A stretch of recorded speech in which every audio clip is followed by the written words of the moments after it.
Well, John, thank you very much. I want to immediately say I accept the honorary GI. That'll be a big raise.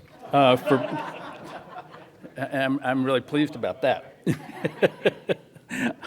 So I'm going to talk a little bit about the U.S. Preventive Service Task Force. Thank you so much to Robin and everyone for the invitations, and it's just delightful to be here. The task force you heard a little bit about, but what I'm going to try to do is give you a sense for how we do some of the guideline work that we do, and we can think about how it might apply to gastric cancer if the topic is taken up.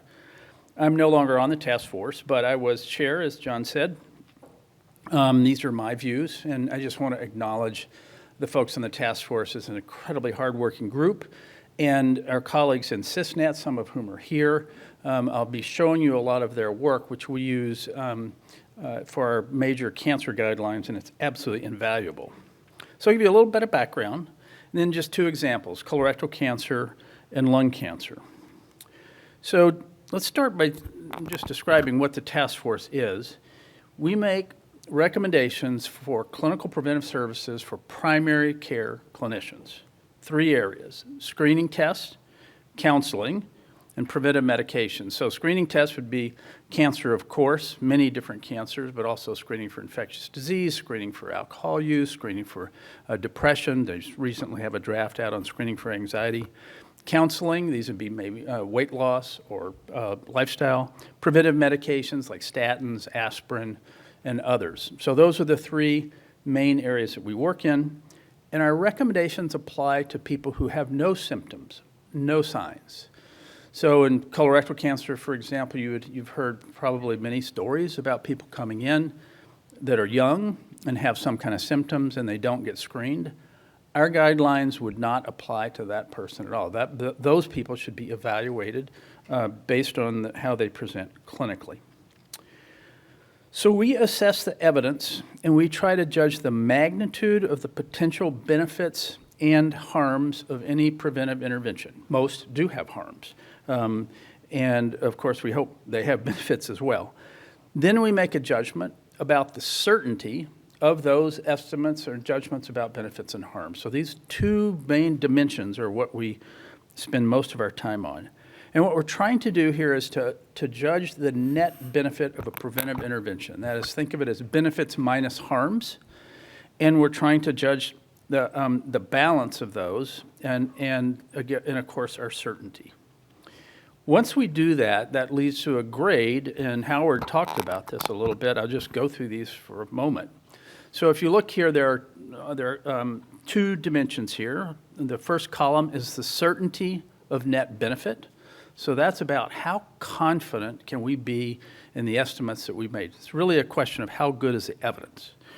And then, and then across the top, the magnitude of the net benefit, and we rate that as substantial, moderate, small, 0, or negative. And in terms of certainty, we say high, moderate, and low. So the combination of those 2 things gets you the grade. And so the grades here, A, B, C, D, and I. A and B are things that we recommend. C is something we recommend some of the time. D is something we recommend usually not doing. And an I means the evidence was just insufficient for us to make a judgment one way or another. That's not an uncommon outcome. It's frustrating for us. It's very frustrating for clinicians as well. But we look at the evidence and we do not use expert opinion to sort of fill in the blanks. Other groups do, and that's an important service because we have to make decisions, but this is sort of the approach that we use. So just to review my short hand for this, A is really do it, B's do it, C's do it sometimes, D's don't usually do it, and I is we're really sorry, but we can't be helpful in any way.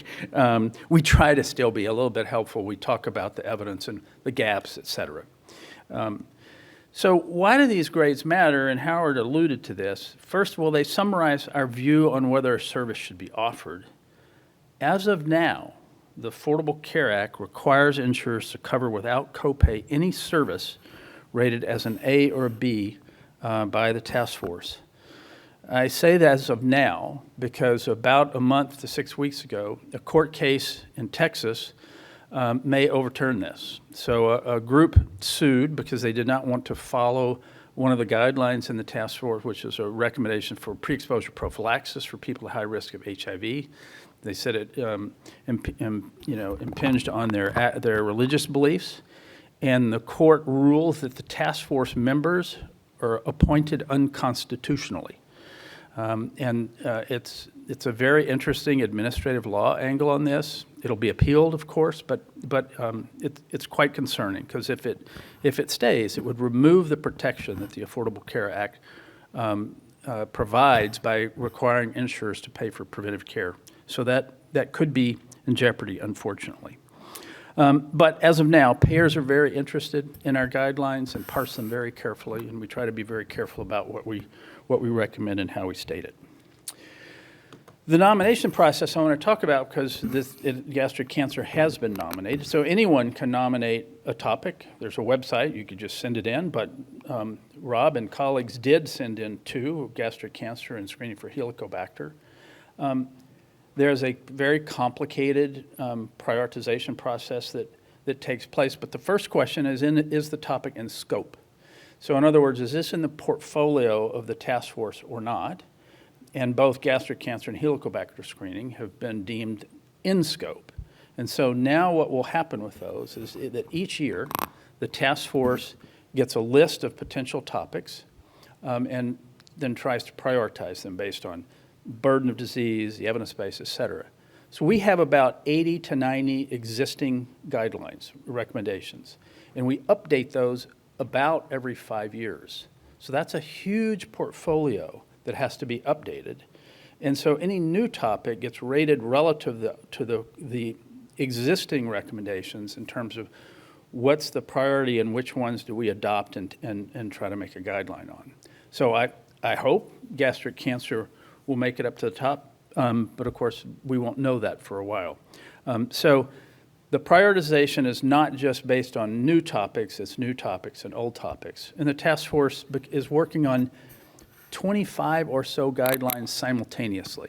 It takes 2 to 3 years from the very start, and so it's an enormous sort of pipeline of work, and these are volunteers, mind you, and so human capital is an issue in terms of how many guidelines the task force can take on.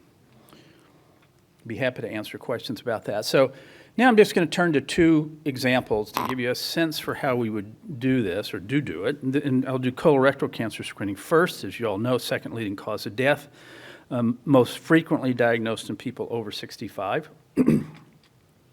In our old guideline recommendation from 2016 was that for adults age 50 to 75, we gave it an A recommendation.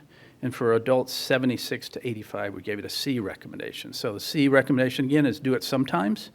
And the idea is that if there are people who hadn't been screened before, those are the people who might benefit the most from screening in that age group. Our new guideline, which came out last year, looks similar. The 50 to 75 gets the same A grade. 76 to 85 gets the same C grade. But what is different here is adults age 45 to 49. For the first time, the task force gave a recommendation for screening adults starting at age 45. And that was a B, but it's still a positive recommendation. So a little bit about why we did that. So the colorectal cancer incidence in 45-year-olds is now approaching what it used to be in 50-year-olds. It's a cohort effect, meaning it appears that these people were going to be at increased risk throughout their life. And about 10% or 11% of the new colorectal cancer cases occur in people less than 50. So the epidemiology has been changing. The incidence of cancer is going up in younger people. The death rate's going up. It's not clear why that's true, but it is happening. I'm now going to just tell you a little bit about the modeling work that we use to try to figure out, well, when do you start, when do you stop, how often do you screen, what kind of test do you use? These are very complicated. This is an example. Again, this is the Cancer Intervention Surveillance Modeling Network, CISNET, been funded for many, many years by NIH. We have members here. It's a spectacular group that provides just enormous help to us as we're trying to figure this out. So I'm going to show you a bunch of slides that look like this. On the y-axis is life years gained per 1,000 40-year-olds. Okay, so if you're screening a group of 40-year-olds, How much do you gain? That's the benefit. On the x-axis is the number of colonoscopies it requires to get that benefit. Okay, and we think of colonoscopies in this situation as a marker for the harm, because any harms that do occur from screening come from the colonoscopy. And so we're going to look at a whole bunch of different strategies, and I'll kind of explain them. So this is each one of these dots is a different strategy, different start age, stop age, interval. And the details aren't important. I just want to illustrate how we think about it. So the blue ones are screening every 15 years with, in this case, colonoscopy. The reddish pink ones are every 10 years, and the green are every 5 years. So we look at those intervals for screening, and then we think about start age. So the diamonds-shaped ones are beginning at 55, the circles are beginning at 50, and the squares are beginning at 45. And so we get all combinations of possible start times, stop times, interval, et cetera. And then we use that to help us kind of think about what frequency, what age to begin, what age to stop. This is a kind of complicated graph, but I want you to focus on the right-hand side where the bars are. And what this is the life years saved for different kinds of colon cancer screening tests. So it's FIT tests every year, DNA FIT tests, colonoscopy, et cetera. And so with the modeling, we're able to estimate the life years saved with all these different tests. And what you'll notice in these bars in the top right is that all the different kinds of tests end up saving between, let's say, 23 or so to 27 life years per 1,000 people screened, okay? What's that mean? And how does that compare to other things? So let me give you a sense for the scale. That's at the very top of the scale. So breast cancer screening from age 40 to 75 saves about 8 lives per 1,000 people screened. Cervical cancer screening is about the same. Prostate cancer screening, maybe 1 per 1,000. So colorectal is one of the poster interventions that really provides a great deal of benefit. So that's all I'm going to say about that. Just wanted to give you an example. I know we're going to hear a lot more about lung cancer in just a moment, so I'm going to just spend a few minutes on that. I'll highlight a couple of things. So this is our current recommendation for screening for lung cancer. This is from last year, and it's a B grade, and I'm just going to walk you through what it says. It's a little bit complicated, but adults age 50 to 80 who have a 20-pack year smoking history. So you smoke a pack a day for a year, that's 1 pack a year. Okay, so that it's a measure of the intensity of exposure that you have. And then it's people who currently smoke or have quit within the past 15 years. And that's because as you get out further in time after somebody's quit, the risk drops down of cancer. So if it's 25 years since they smoked, they're not at the same risk as somebody who's been smoking up until a few years ago. So those are the criteria that we used to sort of delineate who should be screened. There are 2 big trials, the National Lung Screening Trial. So the National Lung Screening Trial, very large trial in the United States. In the U.S., 50,000 participants. The criteria were 30-pack years, current smokers, and that was the basis of our original lung cancer screening recommendation. The Nelson trial is what happened in between. After our first one, this came out. It's another large trial in Europe, 16,000 people, at least 15 cigarettes a day, more than 25 years, or 10 cigarettes a day for more than 30 years. This was younger people and people with lower intensity of exposure. Okay, so that was a very important trial. And so what happened is that we broadened our criteria based on this. So let's look at what these trials showed. NSLT, National Lung Screening Trial, showed a relative risk reduction in lung cancer of about 16%, lung cancer mortality. It also showed a all-cause mortality reduction. That is extremely unusual. I think it's probably the only time we've observed that, to see reductions in all-cause mortality. So this was a very major development. The Nelson trial, even a bigger reduction in lung cancer mortality. The Nelson trial showed an even larger lung cancer mortality reduction of about 25%. So this is the kind of graph we look at the same kind of thing, and the details, again, are not important. But on the y-axis, we have deaths avoided per 100,000 population, so that's the benefit. On the x-axis, we have CT screens, and that's a surrogate for harm for us. The more CTs you get, more radiation, et cetera. And all these different dots are different strategies starting. So A means annual screening. And so A 55, 80, 20, 15 means starting at 55, stopping at 80, 20-pack year history, smoked within the past 15 years. So we look at all these different combinations to try to figure it out. And when we're looking at them, we look at, these are just some of the outcomes that we look. This is really on the benefit side. And so you see going across the top row, it's different strategies, different start ages, different stop ages, et cetera. And then down the first column is the outcome that we're looking at. And this was our old guideline that I just put a square around, and this is the new guideline. And for example, you can, if you take lung cancer deaths averted, you see the old guideline we estimated would be 381. Under the new, broader criteria, 503. So we look at all these outcomes. These are on the benefit side. We also do it on the harm side, same kind of table with the strategies, but now we're mostly looking at harm. So you see false positive screens per person, 2 on the old strategy, 2.3 in the new strategy, overdiagnosed cases, 69 on the old strategy, 84 on the current strategy. What you see is that when you do more intensive screening, benefits go up, but harms go up as well. And what you're looking for is the sort of sweet spot where the benefits go up more than the harms, and then you net those out to be sure that you have net benefit by going to broader screening. So that's what I wanted to illustrate in terms of examples. Let me just summarize now. Doing these kind of guidelines requires a very multidisciplinary approach and expertise.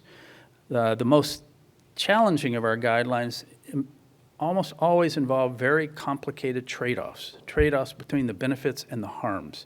And the benefits often go up and the harms often also go up as you do more intensive screening, and that's the balance that we're trying to figure out.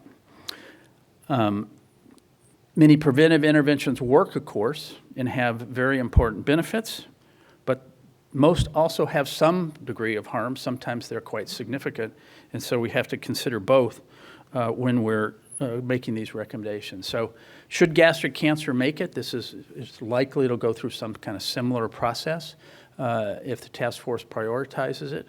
And I think you all have done an enormous service by pointing out the evidence, making the nomination, et cetera. And I commend you for all the fantastic work. Thanks so much for inviting me.